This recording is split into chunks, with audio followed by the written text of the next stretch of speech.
गहलोत और पायलट के बीच की जो खाई है सर, ये पटेगी कैसे? क्योंकि राहुल गांधी जो भारत जोड़ो यात्रा के दौरान देश को जोड़ने चले थे, वो भी इन दो दिलों को एक नहीं कर पा रहे हैं। वो इनको नहीं जोड़ पाए, देश को कैसे जोड़ेंगे? अब देखिए, जो खाई की आप बात कर रहे हैं उपाध्याय जी, मैं समझता हूँ कि कहीं कोई खाई नहीं है।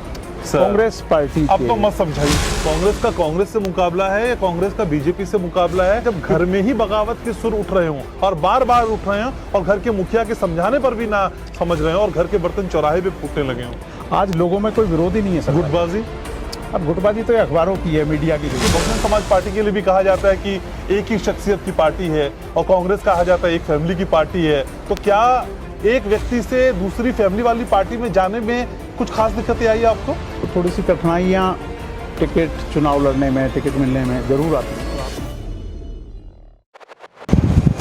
नमस्कार, आप देख रहे हैं चेतना मंच, आपके साथ मैं हूं घनश्याम उपाध्याय।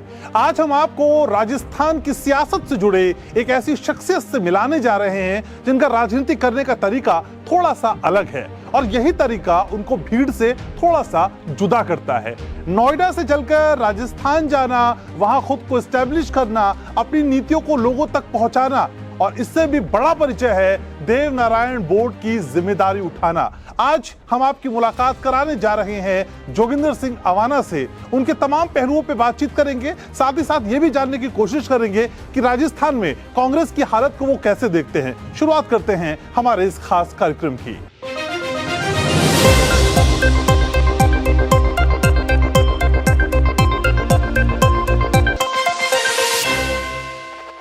तो चलिए शुरुआत करते हैं इस खास मुलाकात की और जोगिंदर सिंह अवाना मेरे साथ हैं। सर, स्वागत आपका।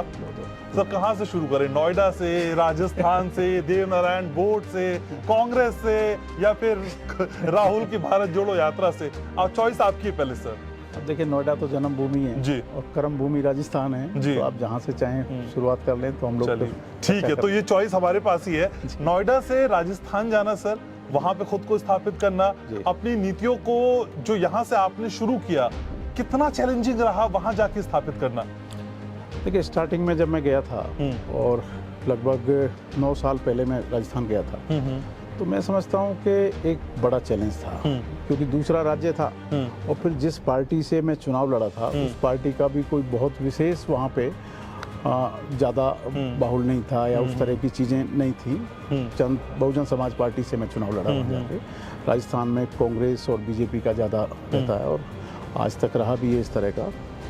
लेकिन ज़मीन से जुड़ के जो मेरा एक 20-22 साल का पिछला अनुभव रहा, नोएडा में लगातार सामाजिक संगठनों से जुड़े रहने के साथ साथ कांग्रेस पार्टी में मैं लंबे समय तक 22 साल लगभग नोएडा में रहा। स्टेट लेवल पे 5 बार जनरल सेक्रेटरी रहा यूपी कांग्रेस में। तो वो एक जो अनुभव था वो राजस्थान में जाके काम आया। तो वहाँ सारी चीज़ों को देख के, समझ के, और 5 साल तक लगातार मैंने वर्ष 2012 से लेके और 17-18 तक पूरा रात दिन पूरा लोगों के बीच रह के उनको जानने का काम किया, उनके लिए खड़ा होने का काम किया, उनके जो अधिकार थे उनको दिलाने का काम किया। और उसके बाद में वर्ष 2018 में जिस समय राजस्थान की विधानसभा के चुनाव थे, तो उसमें मैंने बहुजन समाज पार्टी से चुनाव लड़ा और ईश्वर की कृपा रही, स्थानीय जो हमारे सभी मतदाता थे उनका आशीर्वाद रहा और मैं राजस्थान की विधानसभा में पहुंचा। लेकिन सर, बहुजन समाज पार्टी और दूसरी तरफ कांग्रेस, दोनों में क्या समानता दिखाई देती है? क्योंकि बहुजन समाज पार्टी के लिए भी कहा जाता है कि एक ही शख्सियत की पार्टी है और कांग्रेस कहा जाता है एक फैमिली की पार्टी है। तो क्या एक व्यक्ति से दूसरी फैमिली वाली पार्टी में जाने में कुछ खास दिक्कतें आई आपको?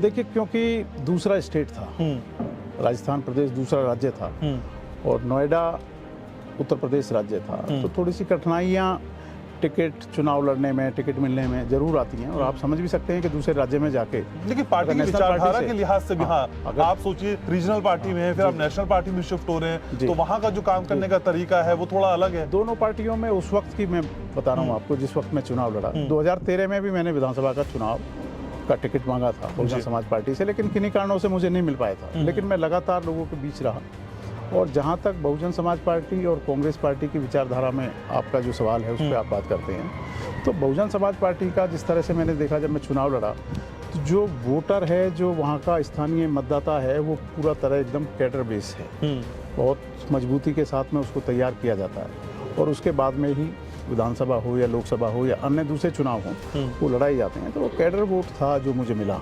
मैं लोगों के बीच रहा, कहीं भी मैंने किसी तरह की कोई कमी नहीं छोड़ी। और उसके बाद में, और अब उठा के चाहे कांग्रेस पार्टी को देख लो आप, तो जितनी भी हमारे उत्तर प्रदेश के आसपास की जो सीटें हैं, जब मैंने निर्णय लिया कि मैं दूसरे स्टेट में जाकर, और बहुजन समाज पार्टी जहाँ सरकार का कोई मतलब नहीं होता राजस्थान के अंदर, बीजेपी या कांग्रेस की सरकार बनती है हमेशा, तो एक बड़ा निर्णय था। और वो मैंने देखा कि राज्य उत्तर प्रदेश से मिली हुई जितनी सीटें हैं उन पे बहुजन समाज पार्टी की काफ़ी मजबूत स्थिति रहती है। तो मैंने चुनाव लड़ा। कांग्रेस पार्टी जिस सीट से मैं चुनाव लड़ा, वहाँ पे लगातार पिछले 5 चुनावों से दूसरे नंबर की जगह भी तीसरे नंबर पे रहती थी, और बहुजन समाज पार्टी टक्कर में रहती थी। तो समानता केवल इतनी दिखी कि यहाँ एकदम कैडर बेस पूरा एकदम जो वर्कर है वो था बहुजन समाज पार्टी में, और कांग्रेस पार्टी को भी सटी हुई सीट थी बिल्कुल उत्तर प्रदेश से, तो वहाँ पे कांग्रेस पार्टी थोड़ी सी कमज़ोर थी। लेकिन अब पिछले 5 दिनों में मैंने 5 सालों में जो लगभग 4-4.25 साल हो गए हैं, जो कार्य किए वो बहुत अच्छे से किए। सब लोगों को साथ लेके मैं चला, हर धर्म के लोगों को, जाति के लोगों को जोड़ के उनके हित में जो काम कर सकते थे। क्योंकि बहुजन समाज पार्टी के हम 6 विधायक साथी जीते थे। हमारी जो बहुजन समाज पार्टी की राष्ट्रीय अध्यक्ष बहन कुमारी मायावती थी, उन्होंने कांग्रेस पार्टी को समर्थन दिया।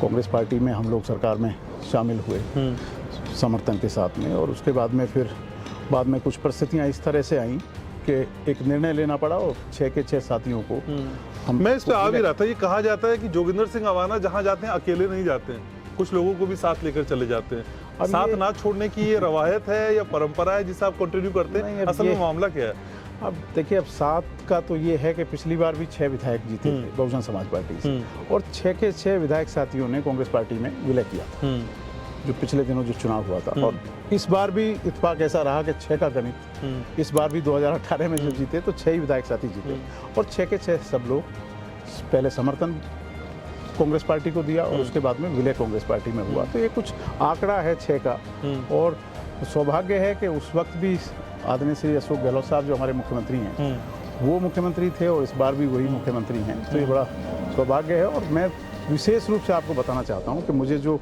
मेरा जो एक अनुभव रहा पिछले लगभग 9 सालों में राजस्थान का, जो मैंने देखा इस तरह से, अब सरकार में भी खासकर 4 साल पूरे हो गए, और 5वीं साल चल गई दिसंबर के बाद में, जो व्यक्तित्व श्री अशोक गहलोत साहब जो हमारे आदरणीय मुख्यमंत्री हैं, उनका जिस तरह का काम करने का तरीका, लोगों को जोड़ने का तरीका, लोगों को साथ लेके चलने का तरीका जो है, वो वास्तव में आदमी उनसे एकदम बिल्कुल चुंबक की तरह चिपक जाता है, और उनके साथ काम करने में मजा आता है। पायलट साहब को समझ क्यों नहीं आता ये?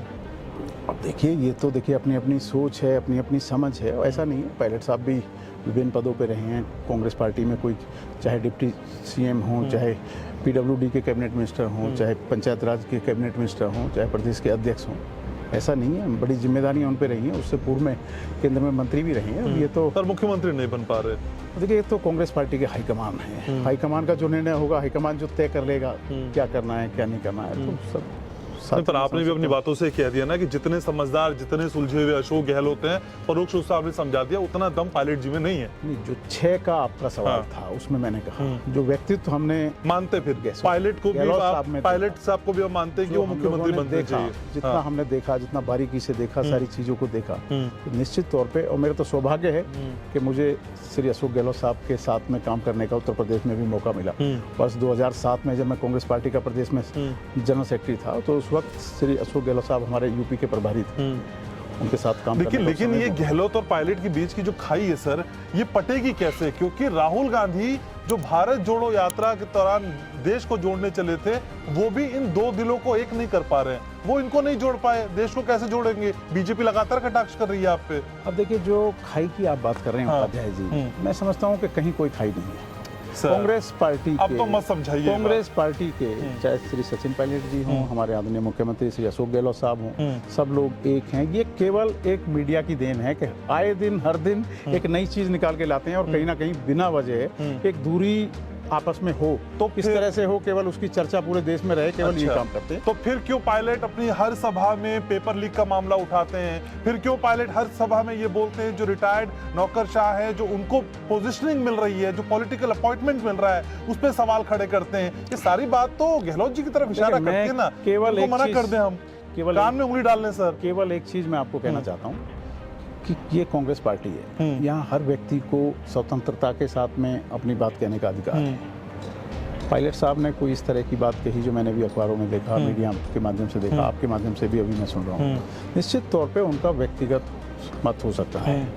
जहाँ तक कांग्रेस पार्टी की बात है, चाहे वो पेपर लीक का मामला हो, उसमें भी माननीय मुख्यमंत्री जी ने जो लोग पकड़ में आए हैं उनके खिलाफ सख्त से सख्त कार्रवाई की है। एक बात। दूसरी बात, जो आपने दूसरी बात कही कि रिटायर नौकरशाहों को जिस तरह से पदों का दिया जा रहा है, देखिए अब ये सारी चीज़ें कोई ऐसा नहीं है माननीय मुख्यमंत्री जी स्वयं तय कर दें। ये सब कांग्रेस पार्टी का हाईकमान है। हाईकमान के ऊपर से लिस्टें आती हैं, जो लिस्टें आती हैं निश्चित तौर पे उनको मुख्यमंत्री जी के पास जाती हैं और उसके बाद में चयन होता है। अच्छा, तो आपकी बात तो सर उस बात को सपोर्ट करती है जो बीजेपी कहती है कि असल में देखिए सरकार किसी के नहीं है, रिमोट सोनिया गांधी और राहुल गांधी के हाथ में ही है। आप ये समझा रहे हैं क्या? देखिए, आपने खुद बोला मुख्यमंत्री कुछ नहीं करते, लिस्ट ऊपर से आती है, ऊपर से ऐसे समझ लेगी बीजेपी सर। ऊपर से आने का मेरा मतलब है कि कांग्रेस पार्टी का जो हाईकमान है, यहाँ कोई ऐसा नहीं है कि कोई छोटे स्तर पर कोई निर्णय कोई भी व्यक्ति ले। यहाँ हाईकमान से लिस्ट आती है, उसके बाद में उस पर निर्णय लिया जाता है। कोई ऐसा नहीं, मैंने श्रीमती सोनिया गांधी जी का, श्री राहुल गांधी जी का नाम ऊपर कौन है सर? कांग्रेस पार्टी का खड़गे साहब राष्ट्रीय अध्यक्ष हैं। बताइए सर, खड़गे साहब, अरे सर खड़गे साहब की एग्जिस्टेंस कितनी है आप जानते हैं अब सर? वो तो देखिए मीडिया का मानना हो सकता है, लेकिन मैं इसको कतई नहीं मान सकता। खड़गे साहब राष्ट्रीय अध्यक्ष हैं, उनका सम्मान है और हर व्यक्ति पूरे, चाहे हर राज्य का, हमारा राज्य का अध्यक्ष हो, चाहे हमारे केंद्रीय नेतृत्व वो हो, सारे लोग सम्मानित अध्यक्ष हैं। और ऐसा नहीं है, वो जो निर्णय लेते हैं पार्टी के हित में लेते हैं और स्वयं लेते हैं। पर ये जो ऊपर से लिस्ट आ रही है इसको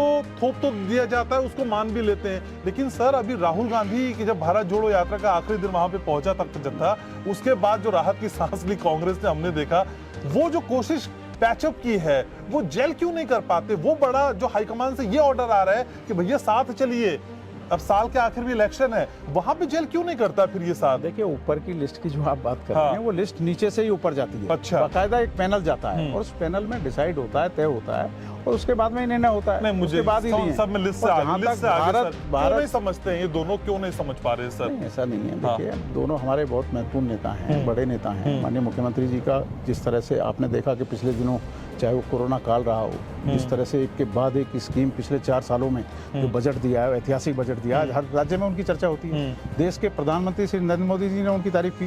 भीलवाड़ा जो मॉडल था, जिस टाइम कोरोना पूरा देश, पूरा संसार कोरोना से जूझ रहा था, स्वयं भारत के देश के हमारे प्रधानमंत्री जी ने उनकी तारीफ की। अच्छा, यही जोगिंदर सिंह अवाना की खासियत है, दोनों नेताओं को महत्वपूर्ण बताते हुए अशोक गहलोत साहब की उपलब्धियां उन्होंने गिना दी।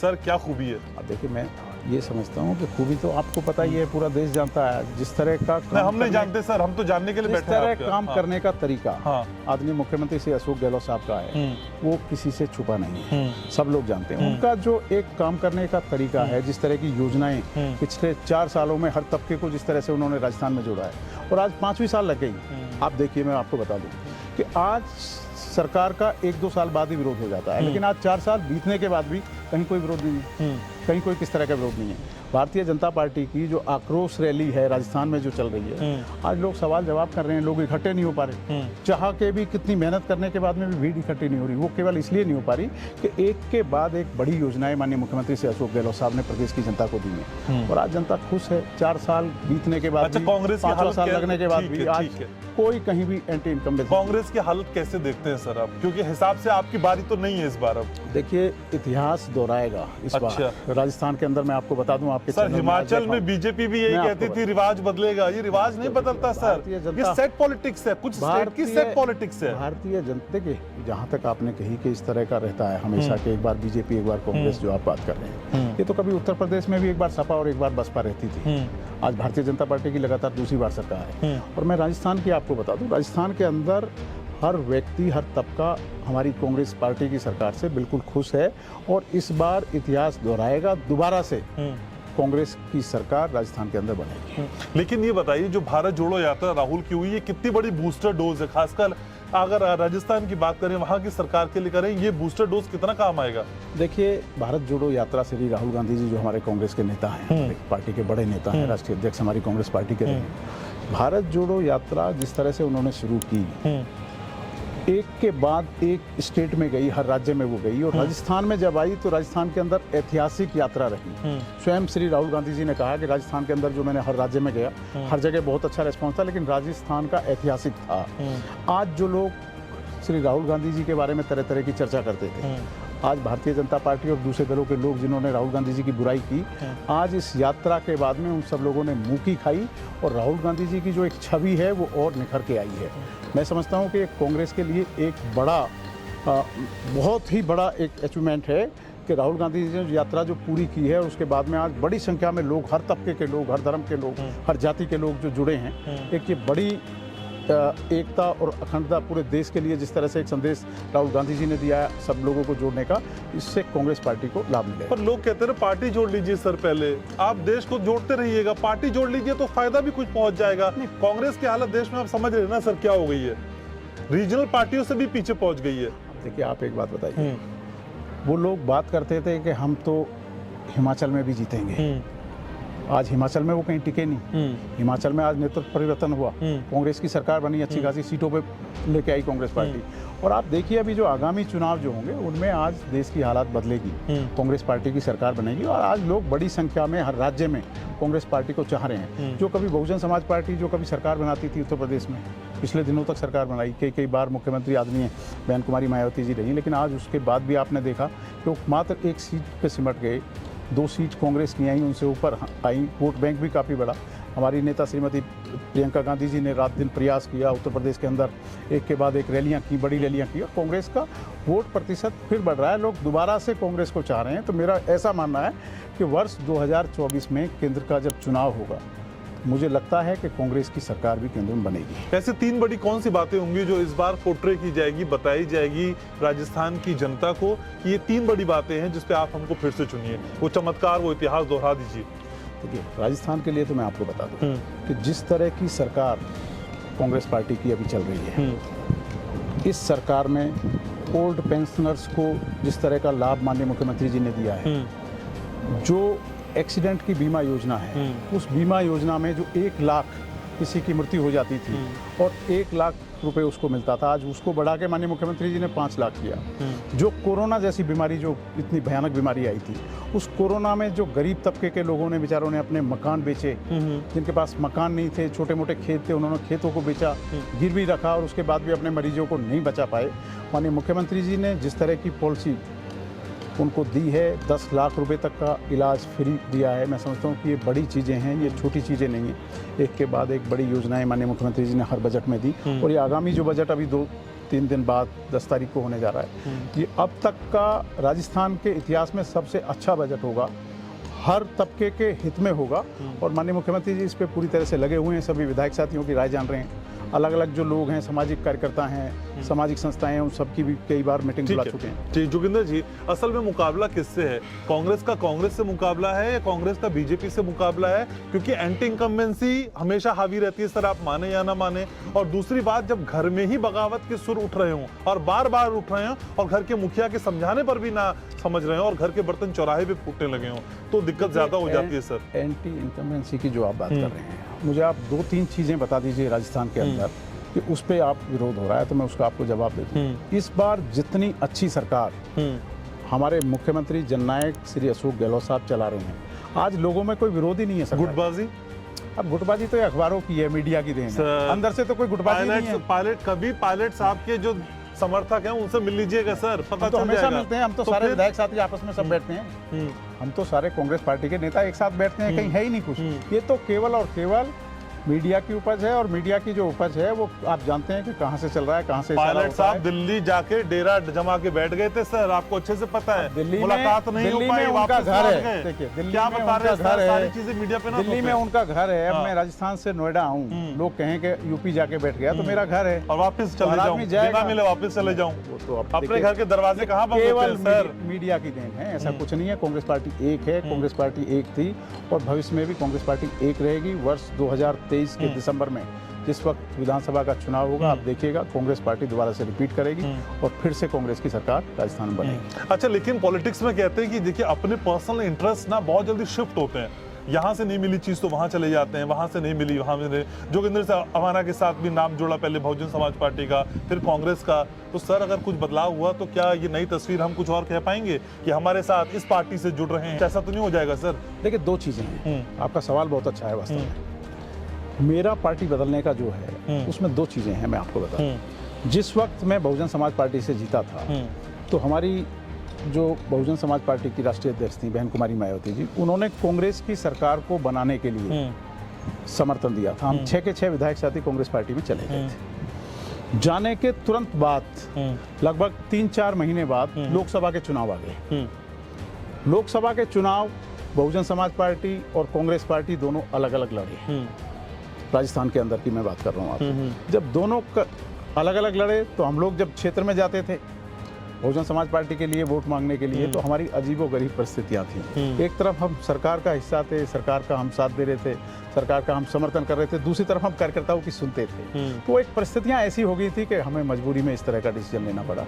और बहुजन समाज पार्टी की जो राष्ट्रीय अध्यक्ष हैं बहन कुमारी मायावती जी, वो जीवन में अगर मैं किसी का कोई एहसान मानता हूं तो केवल उनका इसलिए मानता हूं कि आज मैं अगर राजस्थान की विधानसभा में हूं तो केवल बहन कुमारी मायावती जी की देन है।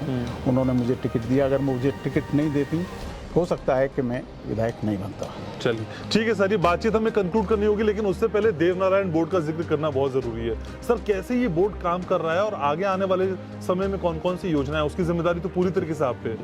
देखिए, पिछले दिनों आपने देखा होगा कि गुर्जर आंदोलन व्यापक स्तर पे चला और वो राजस्थान में चला।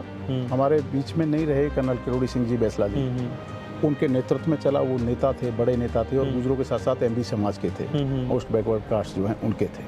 जिस समय 73 लोगों ने कुर्बानी दी उस आंदोलन में, आपने सारा चीज़ देखी होगी बारीकी से। उस समय चोपड़ा समिति की एक रिपोर्ट आई, उस रिपोर्ट पे आधारित देवनारायण बोर्ड है। वर्ष 2008 में इसका गठन हुआ जी। कर्नल साहब सड़कों पे काफ़ी लड़ाई लड़ी, समाज के लोगों को भी खोया, नौजवानों को भी शहादत देनी पड़ी। उसके बाद में देवनारायण बोर्ड का, और ये कंप्लीट शिक्षा और चिकित्सा पे आधारित है। आज जो बच्चे हैं हमारे राजस्थान के अंदर, जो हमारे 33 जिले हैं उनके जो बच्चे हैं, ये पूरा स्टेट लेवल का देवनारायण बोर्ड है, कैबिनेट मंत्री का दर्जा है। उन बच्चों की शिक्षा जो नहीं ठीक से हो पा रही थी, उनके लिए आज छात्रावास की व्यवस्था है। आज स्कूल में जो हमारी गुरुकुल योजना चल रही है उसकी व्यवस्था है। चिकित्सा के क्षेत्र में आज हम हॉस्पिटल खुलवाने की व्यवस्था है जी, डेयरी खुलवाने की व्यवस्था है। इन सारी चीज़ों पे देवनारायण बोर्ड काम कर रहा है और माननीय मुख्यमंत्री जी का मैं धन्यवाद करना चाहता हूँ इस बात के लिए कि उन्होंने देवनारायण बोर्ड का, चाहे भले ही वर्ष 2008 में इसका गठन हुआ, लेकिन पहली बार मुझे देवनारायण बोर्ड का चेयरमैन बनाया और आज उन्हीं की कृपा से, उन्हीं की विशेष रूप से आज पूरे प्रदेश के अंदर हमारी जो नीतियां हैं, जिस तरह की योजनाएं हैं, उनको हम जन जन तक पहुंचाने का काम कर रहे हैं। लोगों को जो शिक्षा से वंचित लोग थे, बच्चे थे, आज वो सारे लोग इसका फ़ायदा उठा रहे हैं। और एक बड़ी बात मैं इसमें बता दूं आपको, सबसे बड़ी जो इसमें बात है, आज हमारा जो समाज है उसके लगभग 100 के आसपास बच्चे RAS अधिकारी, RPS अधिकारी और या उसके समकक्ष अधिकारी हैं। 300 के आसपास जब से हमें आरक्षण मिला है और कांग्रेस की सरकार ने दिया, चाहे वो पहले 1% दिया हो या 4% दिया हो। आदरणीय श्री अशोक गहलोत साहब, चाहे पिछली सरकार में मुख्यमंत्री थे, उन्होंने हमें आरक्षण दिया, चाहे इस सरकार में मुख्यमंत्री उन्होंने दिया। आज हमारे 300 के आसपास MBBS बच्चे हैं। आज टोटल 10,000 नियुक्तियां गुर्जर समाज के बच्चों को, MBC समाज के बच्चों को मिली है। वो सीधी देन अगर किसी की है तो कांग्रेस पार्टी की है। भारतीय जनता पार्टी की सरकार थी, वसुंधरा राजे जी हमारी मुख्यमंत्री थी उस समय राजस्थान प्रदेश की, और उन्होंने हमारे 73 लोगों को, 79 लोगों पे गोलियां चलवा के मरवाने का काम किया, लेकिन उसके बाद भी उनको आरक्षण नहीं दिया। लेकिन मैं धन्यवाद विशेष रूप से माननीय मुख्यमंत्री श्री अशोक जी गहलोत का इसलिए करना चाहता हूं कि उन्होंने 72-73 डंडे भी नहीं चलवाए और उसके बाद में 5% आरक्षण दिया। चलिए सर, बहुत सारी शुभकामनाएं जो आप कह रहे हैं वो, और जिस तरह की उम्मीद आपने की है सरकार से और पार्टी से, वो सब कुछ चलते रहे और ये जो दिल जुदा जुदा दिखाई देते हैं वो मिल जाए। बहुत शुक्रिया आपका। तो ये जोगिंदर सिंह गवाना जो अपने बेबाक अंदाज के लिए जाने जाते हैं, ढेर सारी प्लानिंग है, ढेर सारी योजनाएं हैं 2023 के चुनाव के लिए। अब ये योजनाएं कितनी पूरी होंगी और धरातल में ये वोट में कितनी तब्दील होंगी, इसके लिए हमें इंतजार करना होगा। फिलहाल इतना ही, नमस्कार। गहलोत और पायलट के बीच की जो खाई है सर, ये पटेगी कैसे? क्योंकि राहुल गांधी जो भारत जोड़ो यात्रा के दौरान देश को जोड़ने चले थे, वो भी इन दो दिलों को एक नहीं कर पा रहे हैं। वो इनको नहीं जोड़ पाए, देश को कैसे जोड़ेंगे? अब देखिए, जो खाई की आप बात कर रहे हैं उपाध्याय जी, मैं समझता हूँ कि कहीं कोई खाई नहीं है। कांग्रेस पार्टी, अब तो मत समझाइए, कांग्रेस का कांग्रेस से मुकाबला है या कांग्रेस का बीजेपी से मुकाबला है? जब घर में ही बगावत के सुर उठ रहे हों और बार बार उठ रहे हों और घर के मुखिया के समझाने पर भी ना समझ रहे हो और घर के बर्तन चौराहे पे फूटने लगे हों, आज लोगों में कोई विरोध ही नहीं है। गुटबाजी, अब गुटबाजी तो अखबारों की है, मीडिया की। बहुजन समाज पार्टी के लिए भी कहा जाता है कि एक ही शख्सियत की पार्टी है और कांग्रेस कहा जाता है एक फैमिली की पार्टी है। तो क्या एक व्यक्ति से दूसरी फैमिली वाली पार्टी में जाने में कुछ खास दिक्कतें आई आपको? थोड़ी सी कठिनाइयाँ टिकट चुनाव लड़ने में, टिकट मिलने में ज़रूर आती हैं।